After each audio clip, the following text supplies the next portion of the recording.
ساحة للعلم كنا نلتقي والحب والإخلاص زاد قلوبنا نمضي إلى نور اليقين ونرتقي قمم الفلاح وتاج. Assalamu alaikum wa rahmatullah, bienvenidos una vez más a Consultas Islámicas. Ahora que ya estamos de vuelta, alhamdulillah, de las vacaciones de Eid al-Adha, espero que lo hayan pasado con muchísima felicidad en familia, inshallah, y que lo hayan pasado muy bien. Nosotros estamos aquí de vuelta, inshallah, dispuestos a dar respuestas con la ayuda de Allah a todas sus preguntas y sus dudas acerca del Islam y especialmente acerca de la jurisprudencia islámica.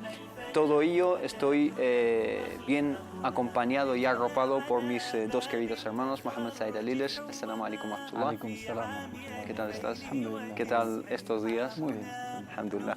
Y Tawfiq Al-Shaddadi Al-Harar, ¿qué tal estás, Bien, hermano? bueno, gracias. ¿Qué tal lo has pasado bien? Alhamdulillah, en familia. Alhamdulillah.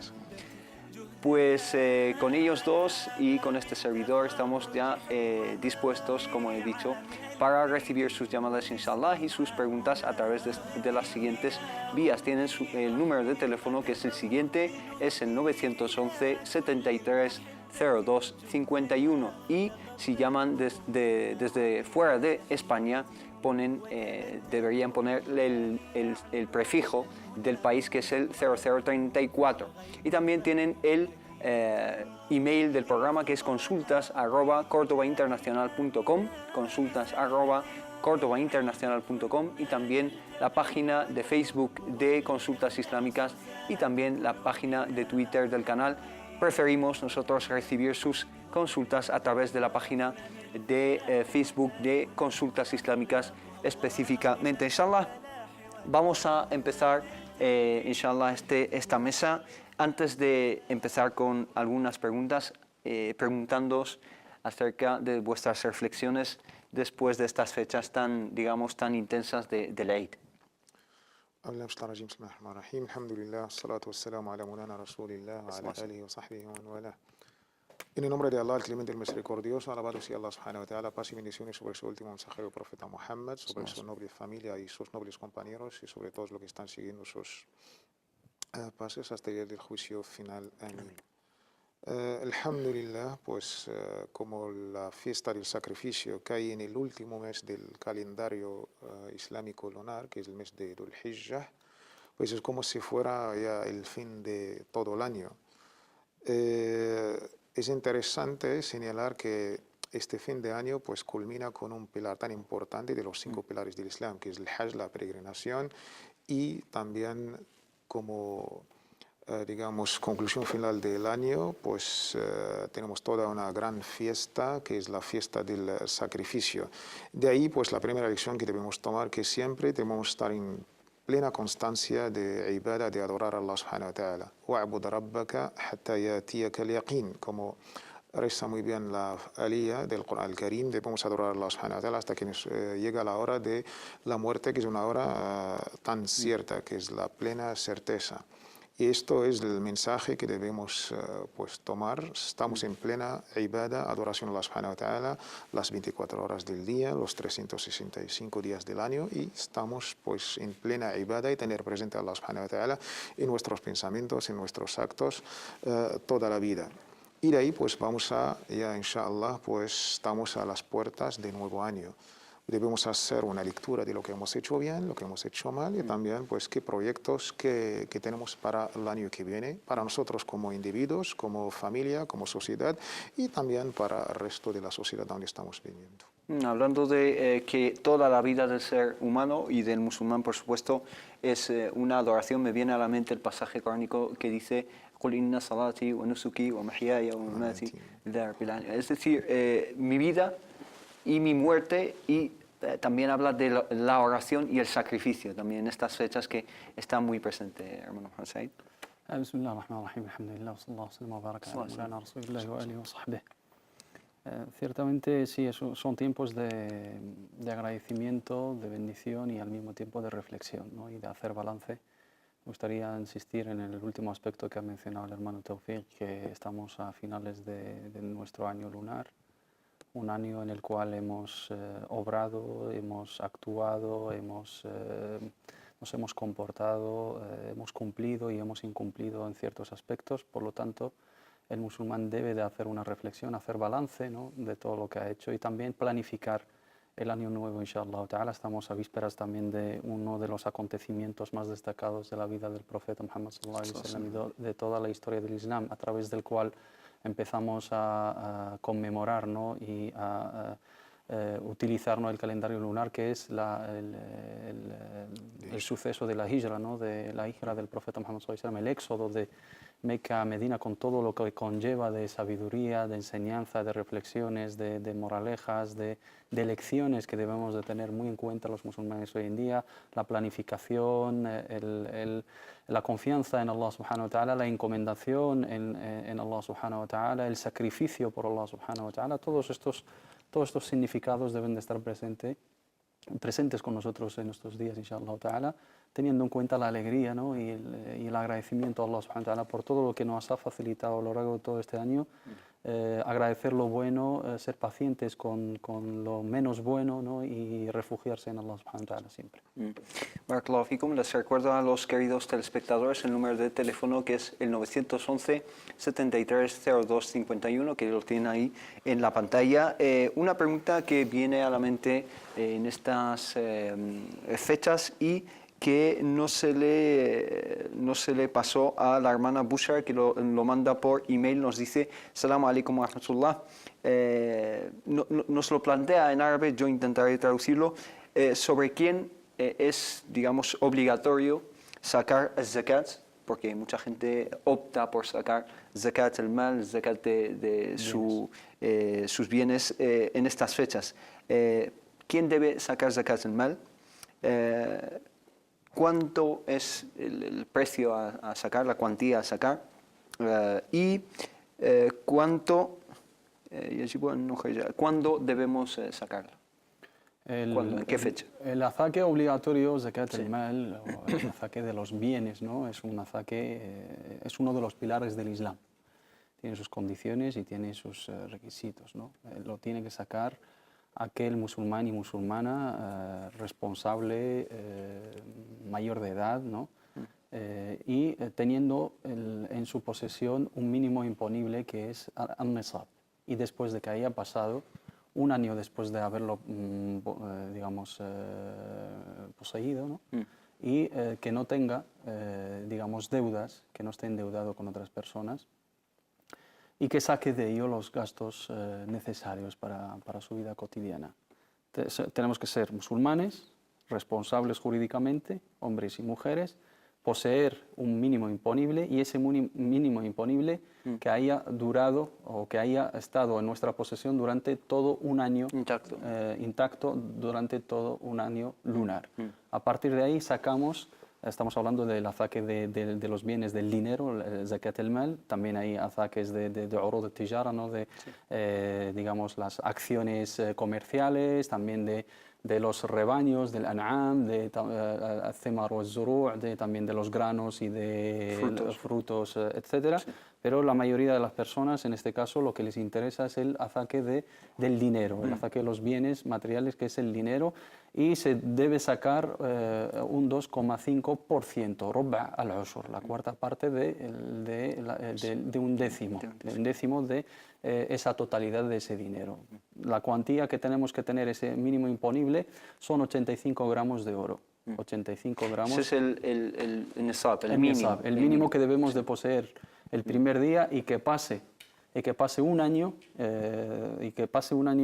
después de poseer ese dinero intacto. Si se suma más, pues también se contabiliza, pero esa parte mínima hoy en día, pues hay que calcular el precio del oro en el mercado, teniendo en cuenta que sea de 24 quilates, que son aproximadamente unos 3.400 euros en la actualidad. Una persona que tiene 3.400 euros ahorrados y ha pasado un año desde el primer momento que los ha ingresado, tiene que sacar un 2,5%, una regla de 3. Multiplicamos el total por ese ruba' al-ushur y el 2,5%. Y quien no llegue a ese nisab no tiene por qué sacar el zakat, ¿no?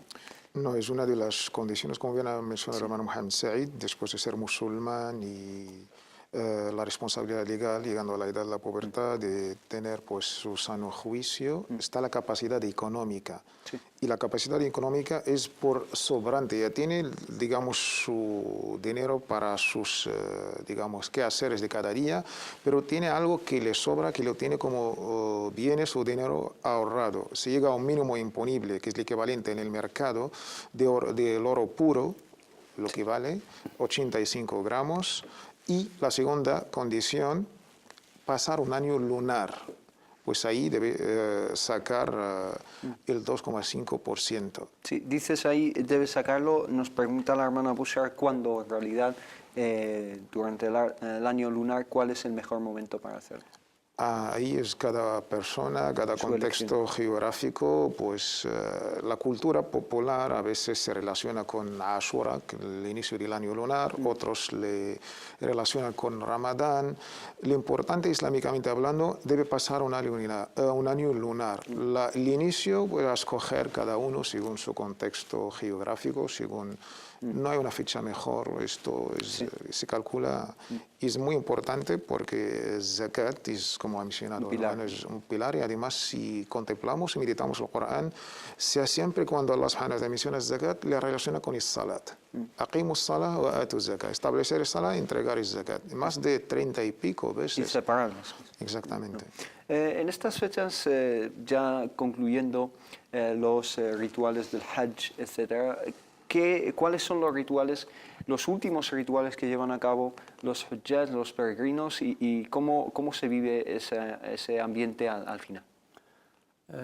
Después de haber, digamos, celebrado el día del Hajj al-Akbar, ¿no? La peregrinación mayor, que es el día 10 para los peregrinos, en el cual pues sacrifican su ofrenda, digamos, apedrean Jamarat al-Aqaba, hacen el halq o el taqsir, se rapan o se cortan el pelo. Sí. Y luego Tawaf al-Ifada, ¿no? La circunvalación obligatoria, ¿no? De regreso de Arafah, y de hecho en las imágenes que estamos viendo en los monitores, pues sí, los peregrinos están llevando, la mayoría de ellos estarán llevando el Tawaf al-Ifada, ¿no? Tawaf al-Fard, y hay algunos Tawaf al-Wada', ¿no? El Tawaf de despedida. Los que se instalan ahora en Meca se quedan ahí, pues tienen tiempo, y los que se tienen que partir tienen que hacer Tawaf de la despedida como último cuando estamos en Meca. Antes de salir de las inmediaciones de la Meca y antes de abandonarla, debemos de saludar a la casa de Dios haciendo las 7 circunvalaciones, que son Tawaf de la despedida. Al Hujjaj ahora tienen que tener en cuenta que, alhamdulillah, han sido premiados, han sido seleccionados y elegidos por Allah subhanahu wa ta'ala para asistir al Congreso Universal de los Musulmanes. Realmente es un premio para cada persona el haber llegado a esas tierras y el haber disfrutado esos días ahí y haber estado cerca de Allah subhanahu wa ta'ala y vivir el día de Arafah en el lugar más destacado y más cercano a Allah subhanahu wa ta'ala. Estamos viendo muchedumbres, grandes números de personas, a ver si lo pueden subir a total, inshallah, y realmente deben de vivirse ahí momentos inolvidables. Es impactante, ¿no? Porque ahora todos los peregrinos, entre los que están haciendo Tawaf al-Ifada y entre los que están haciendo Tawaf al-Wada', el Tawaf de la despedida, pues millones y millones de personas ahora, hasta en la azotea, ¿no? Superior, tienen que hacer, que es muchísimo más larga, ¿no? que digamos la explanada del Tawaf abajo. Por lo tanto, son momentos muy destacados para todos los peregrinos. Los últimos momentos son difíciles porque es una despedida, porque tienen que abandonar esa tierra sagrada y ese ambiente de espiritualidad. Pero también tienen que quedarse con una gran recompensa, porque el profeta Muhammad sallallahu alaihi wasallam dijo: "Man hajja falam yarfuth walam yafsuq raja'a min dhunubihi kayawma waladatu ummuh". Aquella persona que ha llevado correctamente la peregrinación vuelve de sus pecados tal y como se lo trajo su madre, tal y como lo trajo su madre a este mundo, ¿no? Sí. Vienen con unas páginas blancas, intachable, ¿no? Empiezan desde nuevo, con un nuevo pelo, con una nueva piel, con unas páginas nuevas. Que Allah subhanahu wa ta'ala acepte de todo su peregrinación y que nos ayude, inshallah, para llevar a cabo el año que viene. ¿Algo que comentar, hermano Sofía? ¿O doy paso a una llamada? Inshallah, doy paso a una llamada y comentamos esto que estamos viendo, que es realmente único, y literalmente único, porque no se vive en ninguna otra religión ni en ningún otro lugar de todo el mundo. Vamos a dar paso al hermano Abdus Salam desde Ceuta. Salam alaikum wa rahmatullah. Alaikum salam wa rahmatullahi wa barakatuh. Adelante, hermano. La verdad que la imagen es impresionante, aparte de la pregunta que voy a hacer, lo que has dicho tú referente al Hajj. Nada. inshallah, para estar ahí. Allahumma. Mi pregunta es la siguiente. Sí. Voy a hablar de mí mismo para que nadie se dé por aludido. Yo soy traficante de drogas. Y doy dinero para instituciones religiosas o para hacer una mezquita. ¿Tengo recompensa? Sí o no. Fue la ajera. Vale, es decir, si una persona trafica con sustancias ilícitas, si parte de ese dinero lo dedica a obras benéficas, si recibe recompensa por ello o no, ¿no? Exactamente, correcto. Muy bien. ¿Alguna otra duda, hermano? Nada más. Barakallahu fik y enhorabuena programa como siempre. Barakallahu fik. Salam alaikum wa rahmatullah. Jazakallah khair. Bueno, te dejé con la palabra en la boca, hermano Tawfiq, lo siento. Estábamos hablando de los últimos rituales del Hajj. Inshallah ya pasamos a la pregunta de Abdussalam. Sí, la verdad, al ver estas imágenes impactantes, siempre yo tengo algo presente en mi memoria que nunca lo voy a olvidar. Al llegar al Hajj, cuando hice pues, la Umrah, el Hajj menor, tenía el Hajar al-Aswad, la piedra negra, ahí al lado. Solamente con un poco de esfuerzo y paciencia podía alcanzar incluso y besar la piedra negra. Pero yo dije, no, es que ahora como estamos todavía en el Umrah, el príncipe, ¿por qué no lo digo? Lo voy a dejar al final. Al final, cuando se termina el Hajj, la gente se va y van a regresar a sus sitios. Y al final, como se ve ahora muy bien en la tele, al final, al contrario, todo el mundo ha bajado para la Meca y en vez de hacerla ahí en la explanada, tenía que subir hasta la terraza del Masjid al-Haram. Y de las cosas que se hacen estos 3 días de Tashriq eran la Jamrat al-Aqaba, y siempre la gente debe recordar aquel día tan importante en nuestra historia islámica donde hubo Bay'at al-Aqaba, aquel juramento de lealtad al profeta Muhammad sallallahu alaihi wasallam que todos nosotros debimos todo y mucho a aquel día. Aquel día los Ansar, aquellos 2 tribus que han creído en Muhammad sallallahu alaihi wasallam en su mensaje, le han dado lealtad y ahí hubo la hijra, la inmigración. Todo pasó en aquel día y cuando el peregrino está allí presente en este sitio, pues debe tener presente todo esto. Subhanallah. La pregunta del hermano Abdussalam él habla en primera persona para que nadie se dé por aludido según él. Dice, si una persona es traficante de drogas o de cualquier otra sustancia ilícita y dedica parte de esos ingresos a obras benéficas, ¿qué recompensa recibe por ello o si hay cualquier recompensa por ello? Dice el profeta Muhammad sallallahu alaihi wasallam en el hadith auténtico: Inna Allah ta'ala tayyibun la yaqbalu illa tayyiban. Allah subhanahu wa ta'ala es bueno y no acepta sino lo bueno. Lo bueno es en este contexto lo puro, ¿no? Lo puro, lo lícito y lo halal, ¿no? Y a Allah subhanahu wa ta'ala no se le puede acercar a través de cosas que no son correctas, ni son lícitas, ni son buenas, ni son puras, ¿no? Sabemos que cualquier dinero ilícito en sí o ilícito en la manera de conseguirlo y adquirirlo y ganarlo es rechazado islámicamente, no se debe proseguir en esa acción, no se acepta esa conducta, y ese sustento y esa alimentación y esa manutención que conseguimos a través de ese dinero ilícito es algo que se utiliza en contra de nosotros. Las personas que saben perfectamente que el origen de sus ganancias, el origen de su sustento es haram, deben de parar y deben de abandonar esas malas acciones y malas actitudes y malas obras y pedir perdón a Allah subhanahu wa ta'ala, devolver las pertenencias a sus dueños y iniciar una nueva página. El hecho de que donar un dinero haram en obras de bien no le quita, ¿no? Esa parte no cambia nada, no cambia la realidad y la naturaleza de la ilicitud de ese dinero. Hermano Tawfiq, ¿algo al respecto? No, es que solamente la segunda parte es como un poco hacer tranquilizar a la conciencia, sabiendo que es algo haram en sí mismo o en su procedencia. El hecho de darle como donaciones o como obras de caridad es solamente si en términos jurídicos se habla de blanqueo de dinero, quizás en términos islámicos de una manera de telbis iblis, de un susurro de iblis que está haciendo, pues susurrando que esto pues implica lavado de conciencia. Exactamente. Sí. No, al contrario, hay que alejarse totalmente de estas obras y de estas cosas. Tenemos al teléfono a Mohammed desde Madrid. Assalamu alaikum wa rahmatullah. Walaikum salam. Adelante, hermano. Bueno, quería hacer esta pregunta. Si en el Corán dice que está prohibido cuando hay una epidemia en una zona salir de esa zona y también entrar. Muy bien, entendido, hermano. Inshallah. Está esto de actualidad Sí. del ébola, pues a ver si... Muy buena. Según me han dicho que el profeta que prohibía Sí. estar una persona infectada y salir de esa zona. Entendido. Nada más. Venga, Barakallah. assalamu alaikum, Wa alaikum suerte. salam wa rahmatullah. Gracias. Muy buena la pregunta del hermano Mohammed, especialmente en el contexto en el que vivimos, que Allah subhanahu wa ta'ala nos proteja, pues están ocurriendo epidemias como la que se vive actualmente de el ébola, ¿no? ¿Qué dice el Islam acerca de estas situaciones? ¿Qué es el proceder, la forma de proceder del profeta sallallahu alaihi wasallam? ¿Qué indicaciones hay en el Islam en situaciones de emergencia como estas? El Islam y su esencia ya es, sabemos desde el primer día, es científico. La primera ley que ha sido revelada a nuestro mensajero Muhammad no ha sido ni rezar, ni hacer el hajj, ni ayunar, ha sido iqra, es leer, el saber, el conocimiento. Cuando se habla de iqra, pues abarca todos los campos científicos y de ahí la medicina. En más de un hadith auténtico de nuestro amado y querido mensajero Muhammad sallallahu alaihi wasallam, nos dice que Allah subhanahu wa ta'ala pues ha creado pues la enfermedad y al mismo tiempo ha creado su medicina o su cura. Y esto es cuestión de pues, animar a estudiar y buscar los remedios.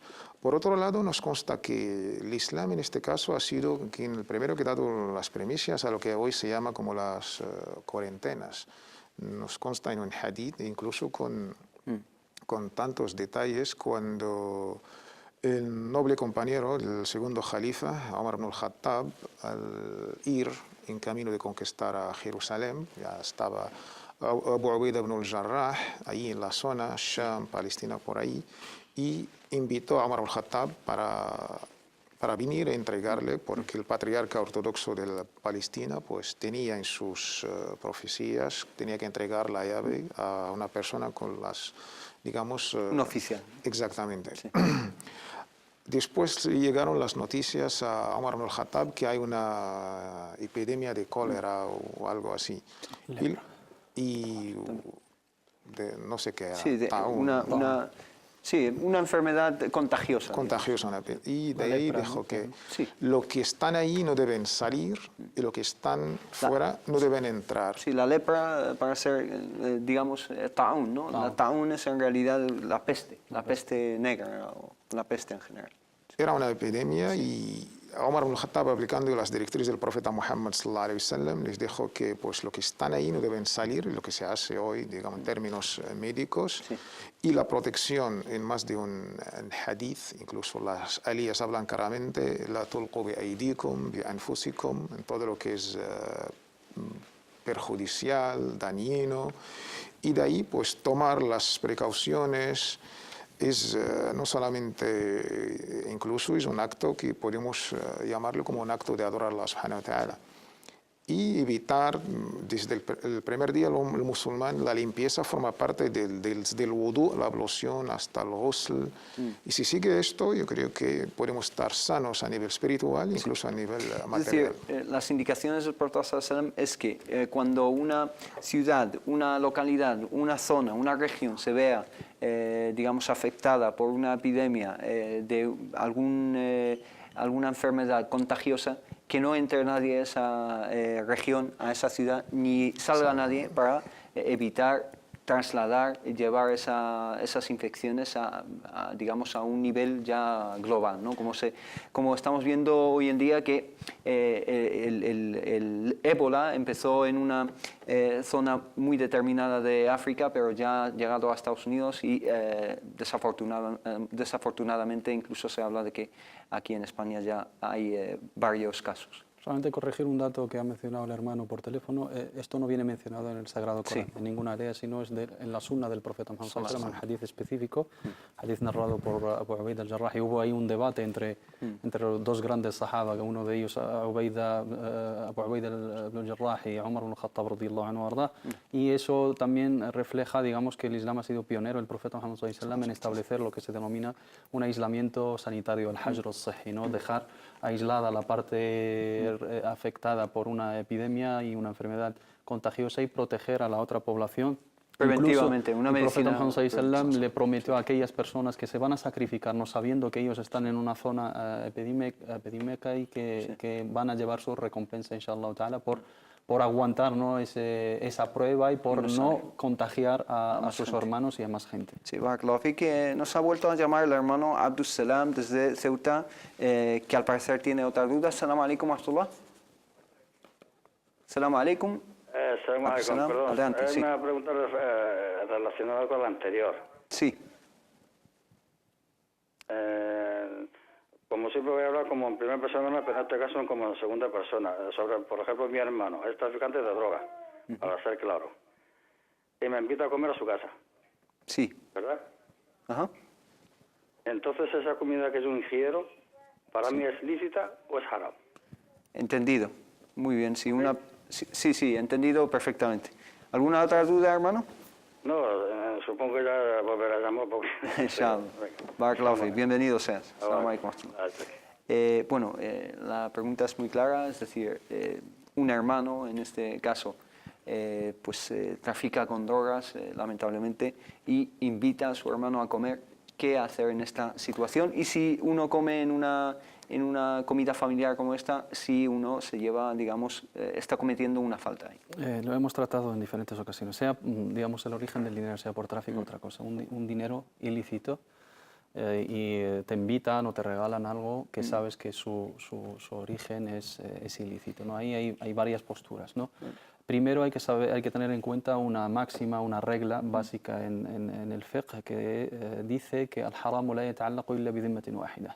El único que se responsabiliza de esa ilicitud es la persona concernida digamos, en primera persona. Sí. El que ejerce o el que realiza esa acción ilícita y el que consigue ese dinero ilícito es el responsable ante Allah subhanahu wa ta'ala. Luego, cuando ya pasa a la pertenencia de otra persona o los que tienen que comer de ese dinero sin saberlo o sabiéndolo, tenemos el hadith de Abdullah ibn Mas'ud radiyallahu anhu, cuando le pregunta uno diciendo que alguien que su dinero es ilícito y me ha invitado a comer. Y le dijo, laka mahnah wa alayhi ithmuh. Tú disfrutas de esa invitación y él se lleva, digamos, la responsabilidad. Sí. Y también tenemos el hadith de Barira, Maulat Nabi sallallahu alayhi wa sallam, una sirvienta en la casa del profeta Muhammad sallallahu alayhi wa sallam, que había traído carne a la casa del profeta Muhammad sallallahu alayhi wa sallam, que era carne del sadaqa. Y sabemos que el profeta Muhammad sallallahu alayhi wa sallam y todos sus familiares no comen del sadaqa, pero ella se lo había regalado a Ummuna Aisha radiyallahu anha. Y cuando preguntó el profeta Muhammad sallallahu alayhi wa sallam, dijo, ¿dónde está esa carne? Y dice, no, es que es sadaqa. Y dice, laha sadaqa wa lana hadiya. Y para ella es una limosna, pero cuando nos lo regaló a nosotros, ha cambiado el estado de ese dinero. Ya no es una sadaqa para el profeta Muhammad, sino un regalo. En los casos generales se aplica esa normativa, pero cuando son familiares directos y también pretendemos guiarles, concienciarles, llamarles la atención, el también tolerar ese tipo de actitudes y pasar por alto el tema de que trabajen en el narcotráfico y no pasa nada, y relacionarnos con ellos, aceptar sus regalos, aceptar su comida, etcétera, es como una manera de aprobar lo que están haciendo y aceptarlo, ¿no? Y decir que estamos de acuerdo, que nos gusta incluso. No. Estamos hablando de casos obligatorios en el cual no tienes manera de evitarlo. Si lo vas a evitar vas a generar más problemas, más disputas, más peleas, pero si sabemos que el rechazar ese regalo o el no acudir o el no relacionarnos con esa persona le va a llamar la atención y le va a guiar por el buen camino y le va a llevar a recapacitar, debemos de optar por esa actitud. Pero a nivel de responsabilidad somos exentos de responsabilidad porque no somos los responsables directos de esa ilicitud de ese dinero o el origen de ese dinero. Barakallahu Fik. Hermano Sofik, ¿algo que añadir al respecto? No. Inshallah, nos vamos a una pequeña pausa de unos pocos minutos y volvemos enseguida, inshallah. Salam alaikum. في ساحة للعلم كنا نلتقي والحب والإخلاص زاد.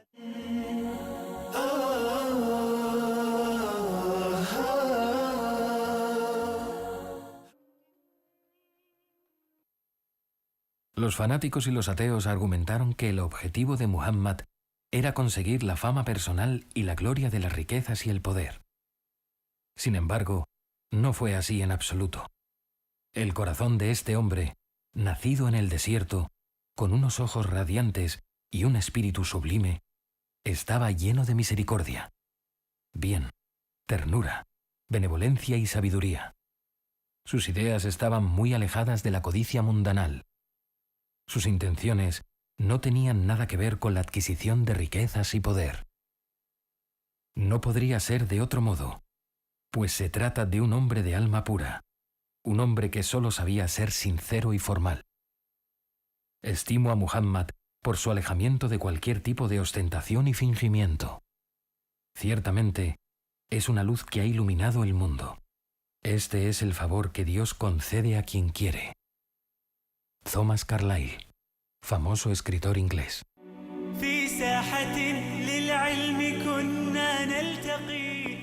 Assalamu alaikum wa rahmatullah, bienvenidos de nuevo a Consultas Islámicas. Después de esta pequeña pausa vamos a volver a algunas cuestiones que teníamos pendientes. Tenemos la pregunta de la hermana Ana que nos dice: Assalamu alaikum, tengo una duda, por favor me gustaría ayunar mañana, pero actualmente tengo la menstruación, si eso sí puede ayunar incluso teniendo la menstruación. Y menciono esta pregunta porque me llamó la atención por internet una serie de hermanas que defienden que en el Islam las mujeres pueden llevar a cabo los actos de adoración como el ayuno o el salat incluso en estado de menstruación. ¿Esto es verdad? Esto es verdad. De las cosas obvias en Islam, lo que nuestros sabios le llaman el ma'lum min ad-din bid-darura, según en la unanimidad de toda la umma y todas las escuelas jurídicas y todos los sabios ya clásicos, actuales, contemporáneos, la mujer musulmana durante su periodo pues no debe llevar actos de adoración tipo salat y el ayuno. El salat no tiene que devolver y sin embargo el ayuno sí, cuando ya está pasando su periodo, sí que tiene que recompensar. Cuando decimos que no debe, ¿es que está exenta o es que si lo lleva a cabo en ese estado, está cometiendo algo muy grave? Pues sí, porque el hadith auténtico del profeta Muhammad sallallahu alaihi wasallam pues está exenta, está eximida y debe pues seguir lo que Allah subhanahu wa ta'ala y su profeta y mensajero Muhammad sallallahu alaihi wasallam nos ha enseñado. Y como musulmanes siempre debemos, para que nuestras obras sean aceptadas por Allah subhanahu wa ta'ala, siempre dos condiciones. Una es el ikhlas, la niya, la intención y la sinceridad. Todo lo que hacemos es para complacer a Allah subhanahu wa ta'ala. Y dos, seguir las enseñanzas de nuestro amado y querido mensajero Muhammad sallallahu alaihi wasallam. Ir en contra del profeta Muhammad nos ha dicho, esto es correr en una falta gravísima. Estas opiniones tan fuera de lo común, shadda, ¿no? de estas personas, es que se deben más que nada a que solo toman en consideración el Corán y la Sunna, pues que la ningunean, porque estas prohibiciones tan claras están en la Sunna más que en el Corán. La auténtica Sunna con cierta unanimidad. Los musulmanes han tenido disputas teológicas a nivel de la jurisprudencia, a nivel de temas, pero en estos temas, alhamdulillah, hay una cierta unanimidad que ya es algo tan obvio y conocido incluso ya a nivel más básico. Pues ahí está la respuesta tanto a la hermana Ana, que nos pregunta por las redes sociales, o también para estas hermanas que defienden esta postura que realmente carece de cualquier fundamento desde un punto de vista islámico. Vamos a pasar a otra pregunta de una hermana también. Goretti nos dice: Assalamu alaikum wa rahmatullahi wa barakatuh. Mi pregunta es sobre los trasplantes. Nos dice: el padre de una amiga le van a colocar unas válvulas, las cuales su origen es porcino. Eso dice ella. Quiero saber, en el caso de que un musulmán le tuviesen que practicar dicha operación, ¿podría recibir las válvulas provenientes de un animal que es haram para el consumo, como es el cerdo? Barakallahu. Es decir, a lo mejor alguna parte del corazón o algo así, pues es de origen porcino.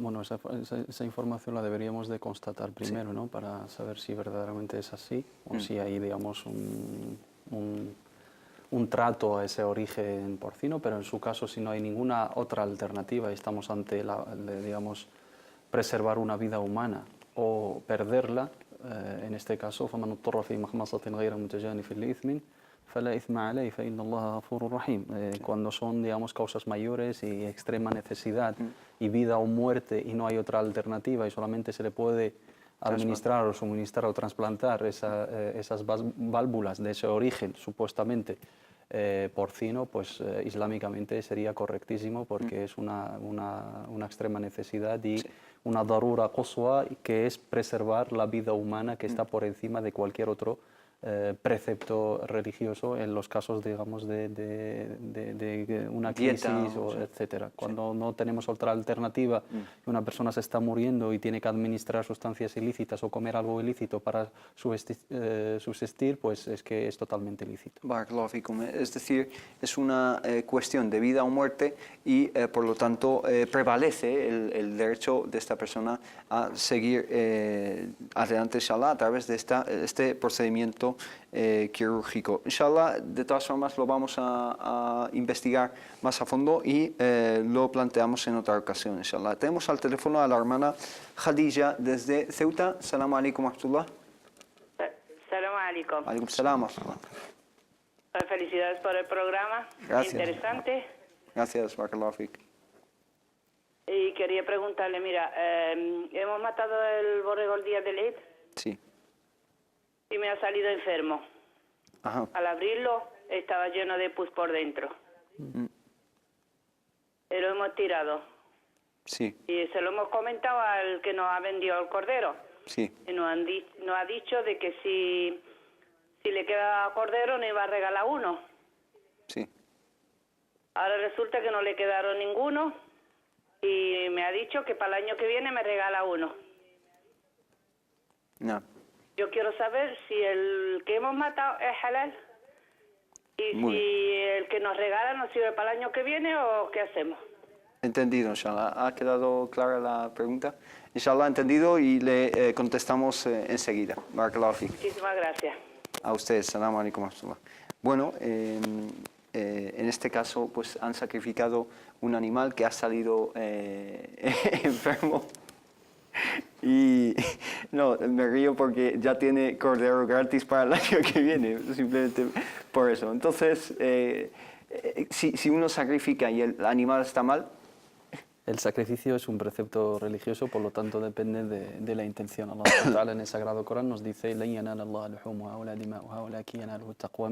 aunque digamos en el caso de que no hubiese pasado ningún tipo de problema y que haya salido muy bien, ¿no? Si no lo hacemos con una intención sincera, es una carne que hemos adquirido para nuestra casa y que vamos a consumir con nuestros familiares y va a ser comida nada más. Pero si lo llevamos con esa intención sincera, inshallah ta'ala el sacrificio se le cuenta como tal, como precepto, han cumplido con su obligación, Allah subhanahu wa ta'ala inshallah ta'ala les acepte ese sacrificio y esa ofrenda con todo lo que han gastado en ella, y en este caso, ya que ha sido, digamos, un contratiempo y un problema y la persona que les ha vendido, digamos, esa ofrenda se hace responsable y les indemniza de alguna manera y para el año que viene les ofrece otro, inshallah ta'ala es totalmente aceptado y para el año que viene, inshallah, como tú bien has dicho, ya tienen garantizado otro sacrificio sin que lo gasten. Que Allah les acepte y inshallah que les dé vida para que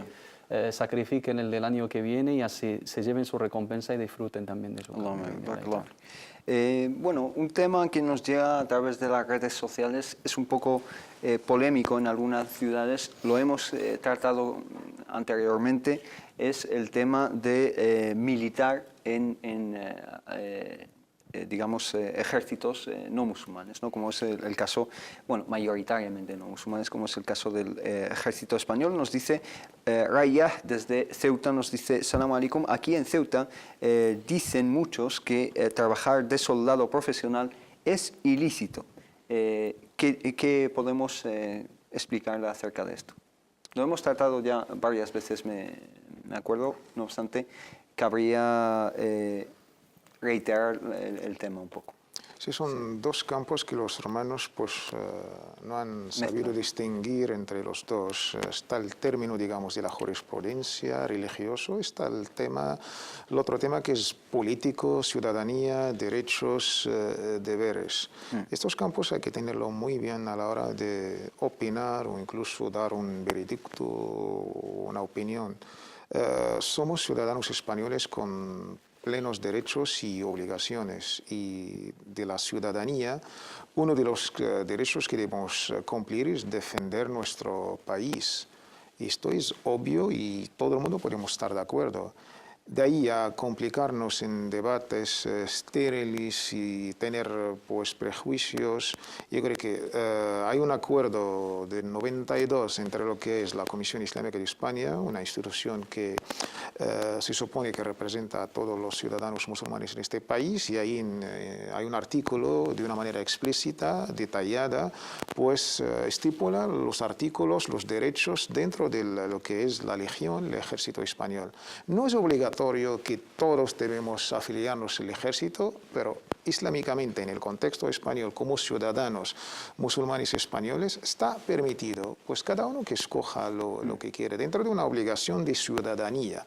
Defender al país, defender al débil, son valores islámicos. Ya el profeta Muhammad, cuando estaba incluso en el Jahiliya, en la época preislámica, asistió a una reunión, a un encuentro, a un congreso, lo que se llamó Hilful Fudul, un pacto de todos los idólatras de pues, garantizar los derechos humanos en términos nuestros, las libertades. El profeta Muhammad no dijo que estos son infieles, no son musulmanes, son idólatras, incluso dijo, según la versión del Imam Ahmad en su Musnad, ahora mismo en la época ya islámica, si me invitan a asistir en este congreso, con este orden de día, defender a los derechos humanos, al débil, al pobre, al enemigo, pues asistiría con mucho gusto.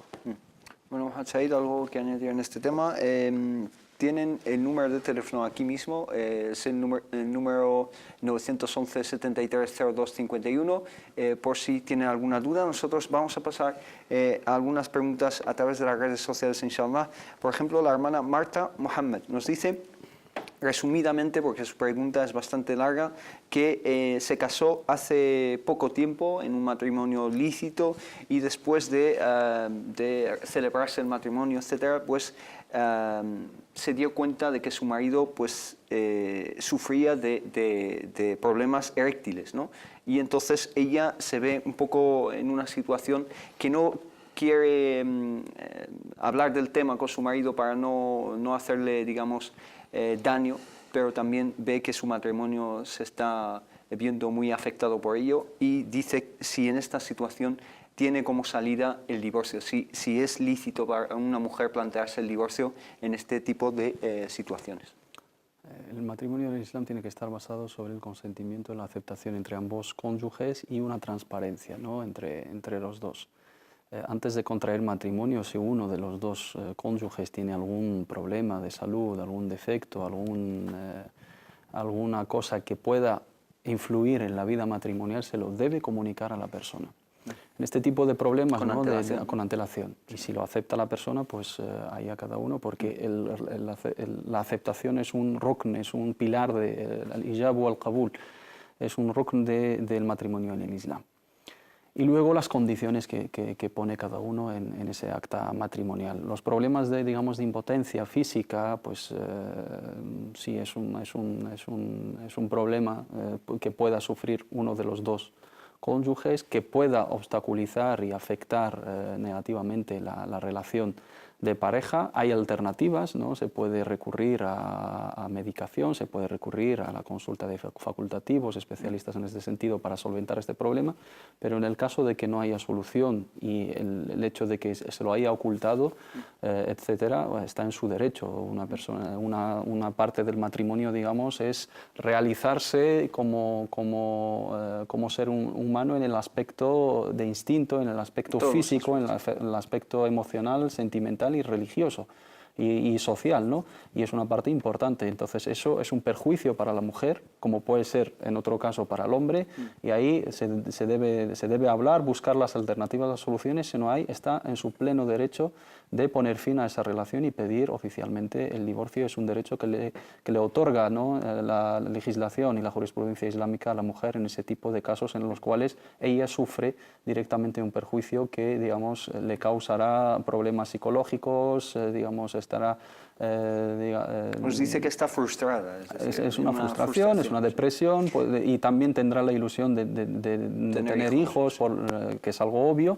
Por lo tanto, jurídicamente hablando, si ella pide el divorcio después de haber optado por las alternativas posibles, no incurre en ningún pecado ni infringe ninguna base de matrimonio, sino todo lo contrario, está defendiendo un derecho que le garantiza la misma jurisprudencia. ¿Ha habido casos iguales o similares en la vida del profeta? Por supuesto, había casos en los cuales vino una mujer a pedir el divorcio directamente al profeta Muhammad sallallahu alaihi wa sallam. Tenemos el hadith de Imra'at Thabit ibn Qais en Sahih al-Bukhari, narrado por Abdullah ibn Abbas radiyallahu anhu, en un caso del khul'. Ha pedido el divorcio simplemente porque no quería a su marido. Y el profeta dije, al-ta'ibina alayhi shay, hace algo malo, y dice, no le puedo, digamos, recriminar nada. Lo único no encuentro ningún defecto. No encuentro ningún defecto, me trata genial, etcétera, etcétera, pero le odio, no me gusta, no me atrae. Por lo tanto, temo que ese sentimiento negativo hacia él me lleve a caer en algo ilícito. Por lo tanto, pido el divorcio y pido que pongas fin a ese enlace. Y el profeta Muhammad sallallahu alaihi wasallam le pidió que le devuelva su dote, ataruddina alayhi hadiqatah, aceptó, y entonces asentó la base del khul'. Tenemos otro caso de Imra'at al-Rifa' al-Quradi, que también es un hadith en el Bukhari, también, que venía pidiéndole al profeta que le divorcie de su marido porque no estaba a la altura, ¿no?, físicamente hablando, y que no cumplía con esa parte importante del matrimonio. Que el profeta Muhammad sallallahu alaihi wasallam se rió. Algunos de los sahaba querían recriminarle a esa mujer y digamos, avergonzados de haber tratado con él ese tema tan íntimo, y el profeta Muhammad sallallahu alaihi wasallam lo aceptó. Son temas que se pueden tratar jurídicamente, y el Islam le otorga el derecho a la mujer en los casos de que sufra algún perjuicio de todo tipo o de cualquier tipo, que pida el divorcio y ponga fin al enlace matrimonial, siempre y cuando se hayan agotado todas las vías de mediación, reconciliación y, digamos, reforma o salvación de ese matrimonio. Claro, que la hermana Mariam nos dice si las reglas para sujud son aplicables también para sujud tilawa y sujud shukr, es decir, al hacer sujud, por supuesto, en el salat tenemos que estar en un estado de purificación, que es el wudu, y también estar dirigidos hacia la qibla, si esto también es aplicable en ambos sujud, en sujud tilawa, que es cuando estamos leyendo el Corán, y sujud shukr, que es el sujud, la postración de agradecimiento. ¿Cuáles son los ahkam de estos dos sujud? Hay un gran debate entre nuestros al-faqís, nuestros ulemas, sobre el sujud al-tilawa y también sujud al-shukr. La postración de la recitación del Corán al-Karim es preferible pues estar en wudu, porque ya entramos en el otro debate, si está permitido recitar el Corán con wudu o sin wudu, aunque yo personalmente me inclino con mejor recitar el Corán con wudu, aunque lo tratan como adab tilawa, como los protocolos, etiquetas de recitar el Corán.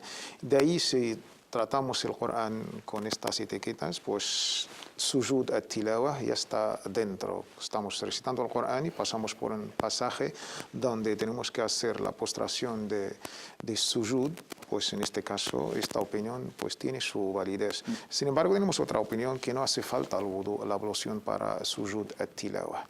Pero siempre recomendamos al hermano, como es libro de Allah subhanahu wa ta'ala, el Corán, libro por excelencia, debemos diferenciar el trato, debemos tratarle con cierta diferencia, y es libro de Allah subhanahu wa ta'ala.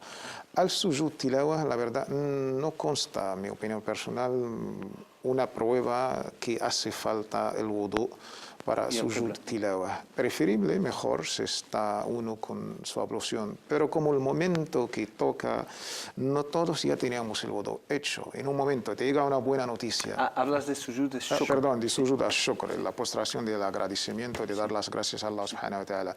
Yo me inclino por la opinión, no es una condición, no hace falta el wudu o la ablución para postrarse, pues gesto de agradecer y dar las gracias a Allah subhanahu wa ta'ala. Porque es imposible. Sí, estar A veces te llega una buena noticia, o últimamente el que está de moda, incluso es una polémica, los jugadores del fútbol, después de marcar, pues hacen este sujud. Pues pedirles el wudu como una condición, sino qua non, pues sería un poco complicado. Complicado. Hermano Mohamed Said, ¿algo que añadir? Bueno, una pregunta que nos llega a través de Facebook de un hermano, Hafed, nos dice: Assalamu alaikum, si una mujer tiene digamos, la menstruación muy que dura mucho en el tiempo, nos dice, si una mujer mancha frecuentemente, ¿puede seguir con sus oraciones o no? Lo hemos tratado, ¿no?, en el aspecto de, bueno, también en prácticas del Islam, en el aspecto del haid. Los fuqaha limitan el mínimo del periodo menstrual para las mujeres en 3 días como mínimo y en 15 días como máximo. Ya sería una metrorragia, una istihada, ¿no?, un desajuste hormonal. Y también cada mujer pues sabe perfectamente cuándo es su periodo, cuáles, digamos, las características de ese sangrado, cuál es digamos, el sangrado habitual y cuál es, digamos, es el defecto o es el desajuste hormonal o es la metrorragia, etc.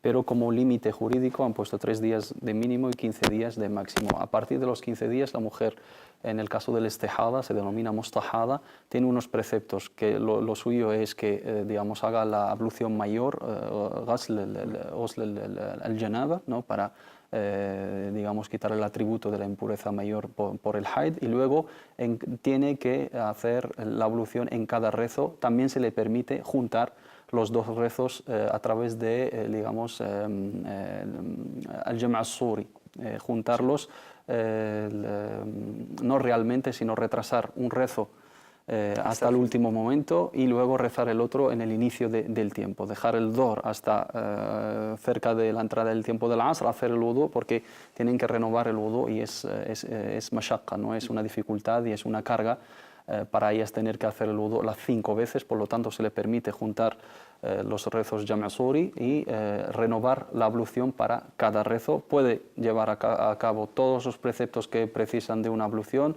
puede mantener relaciones maritales en ese sentido, porque se denomina mustahada y no en haid. Sí, es decir, que no se le aplican las mismas restricciones de la menstruación. Barakallahu fik. Otra pregunta nos habla de Ahkam Salat al-Janaza, es decir, cómo se lleva a cabo la oración funeraria. Todos sabemos que cuando un musulmán fallece, pues se lleva a cabo una oración antes de, digamos, la sepultura del difunto. ¿Cómo se lleva a cabo? Es una pregunta interesante. Yo recuerdo una vez estuve en una charla y pregunté a los presentes cómo se hace Salat al-Janaza y cuántas rakat. Y la verdad la gente... ¿Cuántas rakat en Salat al-Janaza? Hice a propósito, a ver si... Y la verdad me quedé tan sorprendido, pero a veces incluso pensé, el nivel, digamos, de algo tan básico de conocimiento, pues la gente, la verdad, me contestaban 2, 4, la mayoría 4. Y debemos saber que Salat al-Janaza es una oración que se hace como última despedida de nuestros seres queridos que han fallecido. Pues el profeta Muhammad sallallahu alaihi wasallam nos enseñó por teoría y práctica, y de ahí el consenso de toda la ummah. Pues es una oración que se hace en jama'a, con grupo. El imam, pues es el difunto masculino, debe ponerse más o menos sobre la cabeza del difunto, en orientación al Qibla, a la Meca, y debe, pues, recitar 4 takbirat, 4 veces Allahu Akbar. Y la primera takbira, después de takbirat al-ihram, levantar las manos, como hacemos ya de una manera habitual en los rezos. Después de decir Allahu Akbar, debe recitar surat al-Fatiha. En la segunda, Allahu Akbar, الصلاة الإبراهيمية, lo que hacemos al final del tashahhud, al final del salat. Y la tercera takbira, dua, invocar a Allah subhanahu wa ta'ala, pedir perdón, misericordia por la firmeza para el difunto a la hora de ser preguntado por los ángeles. Las tres preguntas que debemos todos estar preparados: ¿quién es tu Dios? ¿Quién es tu profeta? ¿Y quién era tu religión? Y la cuarta takbira, pues tenemos dos opiniones. Una opinión es terminar ya, decir taslim, dar terminada la oración fúnebre. Otra opinión también, según otra escuela, es también dua, otra invocación o otra plegaria. Y ahí ya taslim y dar terminada lo que es la oración salat al-janaza. Barakallahu fikum. Nosotros también hemos concluido el tiempo que tenemos para hoy, inshallah. Solo me queda daros las gracias a Mohammed Said Alides. Muchísimas gracias, Barakallahu fikum. Y a Tawfiq, Jazakallahu khairan por todo, Barakallahu fikum, por vuestras explicaciones. Y a ustedes, muchísimas gracias por habernos seguido. Les recuerdo que ya estamos a mediados de mes de Dhul Hijjah. Nos quedan ya solo 15 días para despedirnos de este año Hijri, que Allah subhanahu wa ta'ala pues lo concluya con el bien y la bondad y la bendición para toda la umma de Muhammad, que la paz y las bendiciones sean con él. Y inshallah nosotros les vemos de nuevo la semana que viene, el lunes que viene inshallah, con nuevas preguntas, nuevas explicaciones de ambos hermanos, así que no se lo pierdan. Assalamu alaikum wa rahmatullahi ta'ala wa barakatuh.